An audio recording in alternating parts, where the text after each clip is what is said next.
Hey y'all, hey, we are back for another review of Sisters on BET. Let's just jump right into it. We are on season 5, episode 15, entitled Feeling the Heat, which is exactly what Maurice is doing in this episode because this prosecutor is very much pressuring him.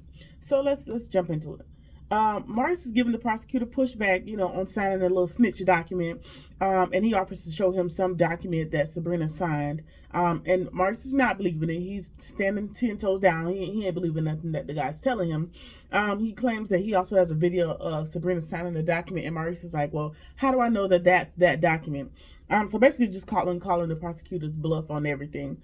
He tells Maurice that you're facing 30 years, so you need to basically flip on Sabrina, and so you and Q can get together and flip on Sabrina, and we can, let you out of jail within the hour. And so he's not believing it. He ain't with it. He knows that. Well, in this moment, he knows that the guy is lying, but later on in the episode, we'll see that he's really not as sure as he think he is about Sabrina not switching on him, because the prosecutor does say to him, hey, how do you think she got out of jail? Which we know Andy helped get her bailed out. That's why she got out of jail. It's not due to the fact that she flipped on Maurice, because neither one of them did nothing, so there was nothing to flip about. All right, so Fatima and Andy, they're sitting there talking, and she shows Andy I forgot her name, the plant that's there, the decoy that's there to keep Hayden occupied and to take him for everything he's got. Andy wants to know if she's gonna marry Zach, which, girl, you just found the engagement ring, you just seen the engagement ring. It ain't really that deep, as I would say. But anyway, she tells him, like, listen, we love each other, but there's a lot of stuff going on with the baby stuff and Karen and the other baby mama and the potential lawsuit, the potential commissioner. Like, it's just a whole lot that's happening right now. So the wedding, the marriage ain't at the top of our list of things to do, which makes good fucking sense to me if you're asking me. And of course, Andy's lack of a poker face gives Fatima the hint that she knows something more about Karen when Fatima brought her name up. But, she skirts the situation and she doesn't really give the information. You can tell she wants to tell Fatima, but she, remains loyal to Karen and does not tell her about the baby being confirmed as Zach's. All right, so Andy ain't giving her no information. And she also Fatima tells Andy about the fact that Heather is being represented by Hayden, just to further drive home the point. Like, listen, it ain't really time for no wedding. It's enough going on. We got enough going on at the house. We just gonna have to chill. All right, so we are at the airport, and he wants to walk Danny to her car. Like, he's got some kind of morals at this point, some kind of moral high ground or some sort of chivalry. And we know with Q, nothing is ever genuine and honest with him, as we've seen thus far. So she gives some pushback, and she gives him some pushback, and he's basically trying to charm her and claims he waited for her to get off of work in case the dude is standing out there. Let me hit your vape pen, or whatever. Let me offer you a drink since you don't want to buy me one. Like, basically, I got beat up by this dude for you, and I got injured, so you need to offer me some sympathy. You need to be nice to me, which is based on an absolute lie, because, sir, that never happened. Calvin beat your ass, so what are you talking about? And if Danny's not careful, this is not going to end good for her. And I think she already knows that Q, if I'm not mistaken, she's already aware that Q is the guy who set up Sabrina and Maurice. So I don't know why she would even give him the time of day, but somehow he's appealed to her sympathies, and they're going to go out for drinks. All right, Maurice finally calls Calvin from jail, and he just needs to know for his own sanity. Hey, like, did Sabrina snitch on me? How did she get out of jail? And of course, Calvin, reiterates, like, no, she did not. And he's like, well, how did she get out of jail? And Calvin tells him, like, listen, she got bailed out. Like, Andy helped her out. So some of the stuff that the prosecutor was saying to him has kind of gotten to him, and, he's really not sure. Like, he's second guessing everything that Calvin's telling him about how Sabrina got out of jail. And he's like, listen, Andy helped her, so it's not a problem. So Maurice tells him about the prosecutor's offer, and, in exchange for his testimony against Sabrina, he can get out of jail. And he was like, listen, y'all better figure something out, because I'm going to break out of jail, if y'all don't hurry up, or something worse. Basically, like he's on edge. He don't really know who to trust, what to believe at this point, because he has no correlation to the outside world other than this one phone call and what the prosecutor is telling him. All right, so Calvin basically tells him, like, listen, don't sign nothing. We coming to get you. Like hang tight. Just hang, hold your pearls for a minute, clutch your pearls for a second, and just give us opportunity to try to help you out. Now, I'm not sure how probable that's gonna be, because Andy didn't have the full bail amount, and I'm sure that Maurice's bail is going to be similar or close to Sabrina's, which means Andy's not going to have the capital to put up, and Robin is already exhausted with all of his money tied up in his investments and buying the company. So I don't know that anybody will be able to financially assist Maurice, because they've already poured all their financial assets into Sabrina. I don't know. I'm not sure, but we're gonna see how it works out next week. All right. So Fatima and Zach gets home, and Zach is waiting on the curb for her, and he leaves her inside, and he has this romantic dinner prepared, and he really wants them to just enjoy each other tonight and not think about all the other crap that's going on at the moment. Of course, in true Tyler Perry fashion, that will not be the case, as we will learn, later on in the episode. But he wants to prove that he's all in, and he's no longer thinking about Karen. He don't got no feelings for her or any of that. So he wants to, spend this little night just pushing out the outside world.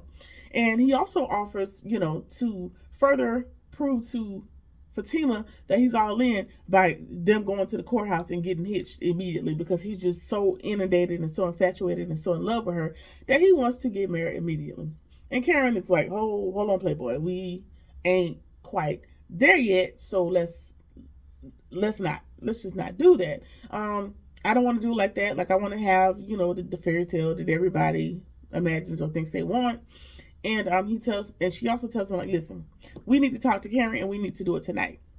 Not because Andy told her anything, but Andy's attitude, well, her changing countenance, or, her wanting to tell Fatima, gave Fatima the inclination, like, listen, we need to talk to Karen and figure out this baby situation. Andy knows something, but we don't know it, so she's going to put the bug in Zach's ear so they can go ahead and get this Karen situation squared away.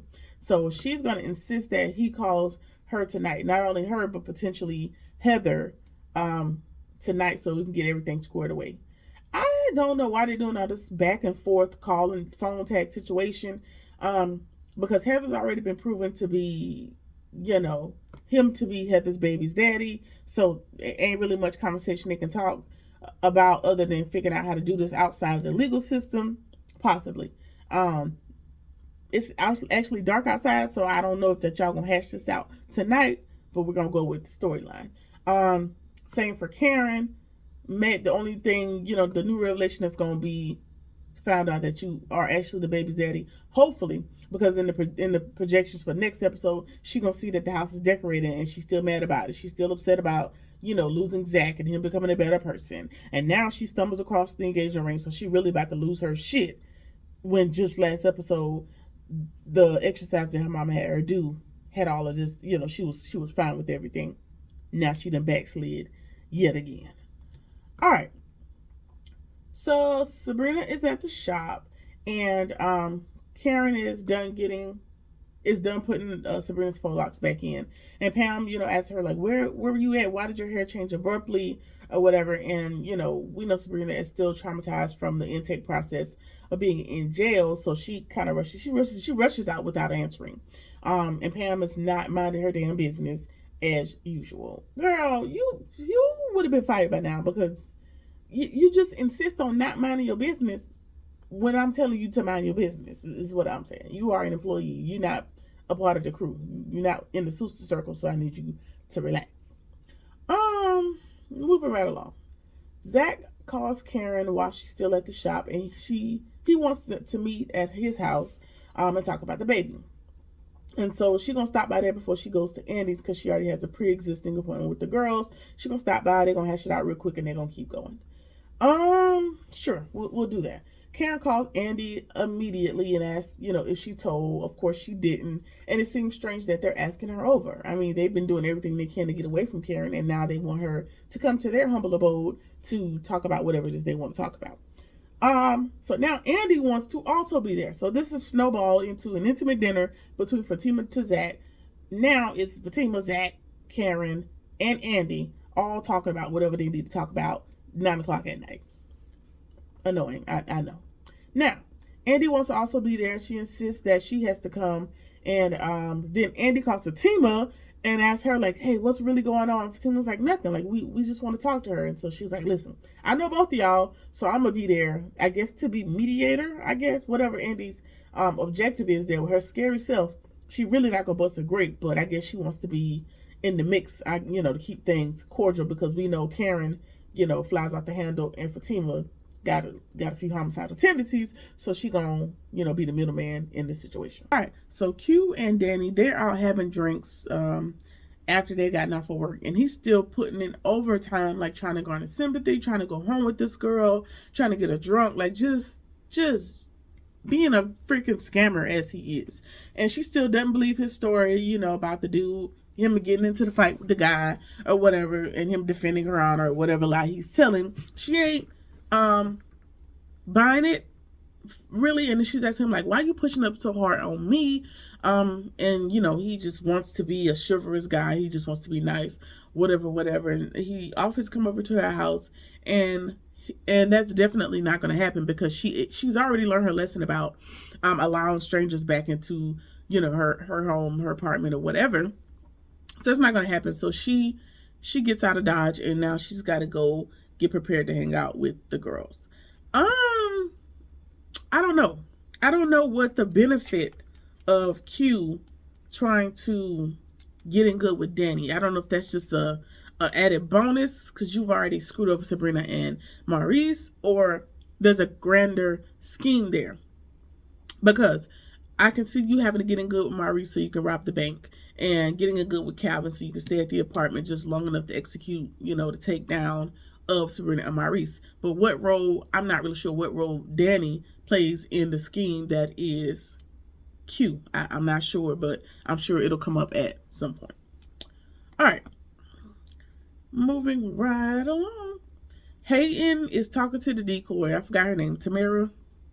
I don't know. Whatever her name is. Anyway, she's keeping him there late after hours. They're chit-chatting. Everybody else is going home. And then first of all, red flag number 5. She asks him if he's single immediately. This is their first interaction. You're here to conduct business, potential lawsuit, whatnot. And she's asking him if he's single. She's giving the bedroom eyes.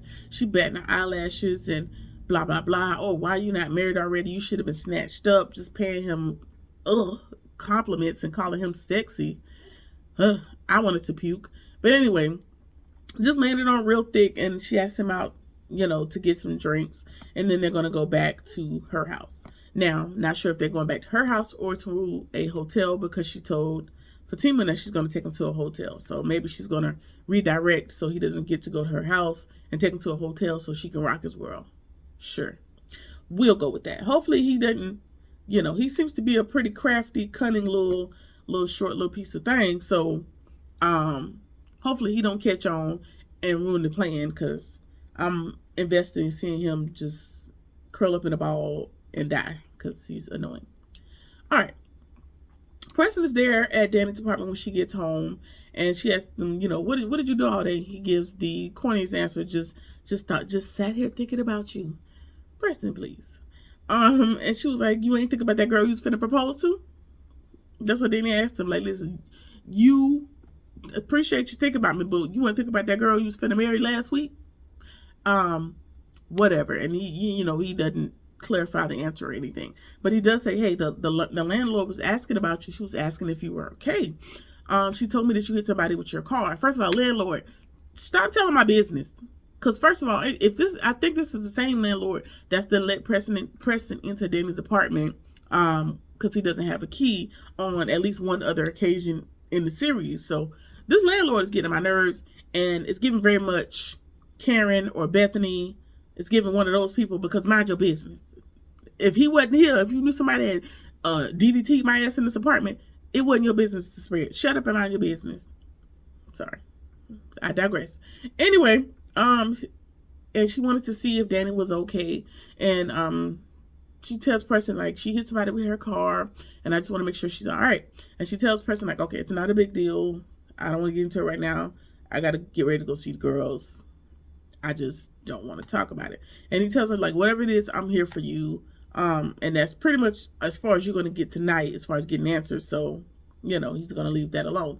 But he also goes on to tell her that the landlord also said that she saw someone hit her. Okay, so not only are you telling my business, you are telling it incorrectly. There's no way in hell you could have seen that man whoop my ass because it was inside of my apartment. So, do you got cameras in here, or are you just putting your ear to the wall and not minding your damn business? Well, Danny assumes it to be the latter of the two. She's been listening through the walls, and but even though you got the information she told you, I'm still not ready to explain. And he says, like, I'm going to keep asking. Not right now, but I'm going to keep asking later. Like, I'm worried about you. I want to make sure you're good. So, I'm going to leave it alone for now. I'm going to chill. But when Debo leave, I'm going to be asking again. So, the person is going to leave it alone for right now. And, I mean, that's the best you could do. It's really all still fresh. And if I was Danny, I would have to go across the hall and talk to my landlord and ask her why she so deep in my business, is what I would have to ask her. Okay. Moving on, Calvin shows up at Sabrina's, and they're just sitting around talking, and he tells her about the call that he got from Maurice, and how they want him to give her up, blah blah blah, and suggests that she talk to Andy quickly about helping Maurice out. And Sabrina's like, oh no, you think he's gonna flip him? And he's like, no, but I think time is of the essence, which makes sense. I'm not sure he's gonna flip on you, but there might be a lot of pressure that he can't withstand because he doesn't know, he's not privy to what we know on the outside while he's on the inside. So I understand the haste with which you need to get Andy to assist if possible. So that's what we're gonna do. Meanwhile, the millionaire dude that owns like the restaurants and stuff that Calvin got to the fight with at the restaurant last season, I think, he pops up. He was worried about Sabrina because he had been calling and trying to reach her for 3 days. He came by 3 times and was unable to reach her. She tells him, like, I needed a little break or whatever. She didn't give him anything more. She's like, and he's like, okay, well, just call me back. She's like, thanks for checking on me, but I'm kind of busy. I'm not busy, so I will talk to you at a later date. And Calvin's trying to poke out his chest a little bit, trying to stake his claim because he still care about Sabrina. And so, dude is like, all right, I'll let you later. I just want to come by and check. So that lets me know Sabrina was in jail for 3 days. Girl, no, I'm not even gonna say. I was about to say, she was. I don't know. Sometimes with TV Land, I get mixed up with the timelines, or I lose sense of doggone time. It was only 3 days that that they've been detained. Well, I guess in jail. I don't know if they've been booked. They're not. I don't know what it is. China ain't in the jailhouse. They didn't been booked in process. It's only been 3 days, and everybody's acting like it's been 3 months. It's not been that long. But hell, I ain't never been to jail a day. So 3 days might be too much for me. So I don't know. I really don't want to find out. But yeah. So she told him to so Calvin's trying to poke out his chest, and he's like, listen, if you want to go ahead and call him back, I'll go ahead and go. She's like, no, we're having a conversation. I'm enjoying talking to you. It's kind of taking my mind off things. But what I need you to do is chill out. I don't want no stress. I don't want no drama. I got enough going on. So I need you to chill. Like, it's not a problem. It ain't no big deal. I'm not finna rush you call this man back. We just gonna keep doing what we gonna go back to what we were doing before. Just chill, little mama. All right. So Tamara, the decoy, she calls Fatima with an update, lets her know that Hayden is taking her out to dinner, and like I said, she's taking him back to a hotel after. And all she needs is a week to basically have him wrapped around her finger, and just let Fatima needs to sit back and let her do what she needs to do. And Fatima wants her to take him for everything he's got. She also wants to keep him occupied, so he can leave her and Zach alone for a little bit, because he's been coming for them full force for quite some time. All right, so Karen and Andy show up at Zach's house, and Karen is gone.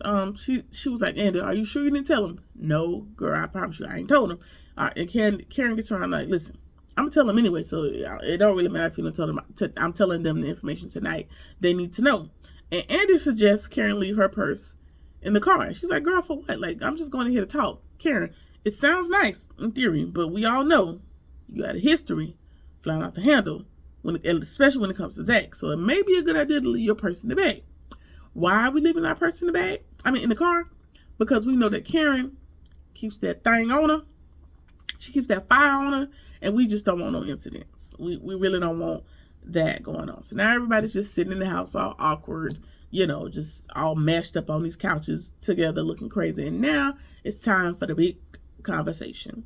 And of course that ends the episode.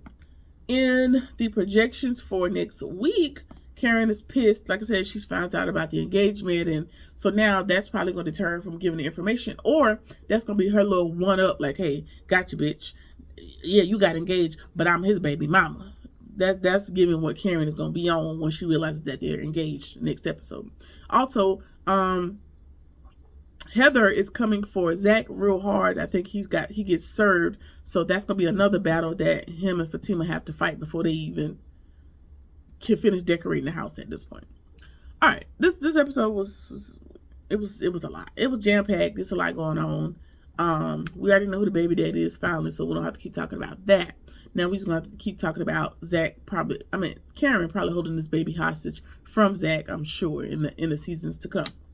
Anyway, that has been season 5, episode 13. Let me know what you think about the episode. Like, comment, share, subscribe, or whatever it is that you feel like doing, and I'll see you in the next one. Peace.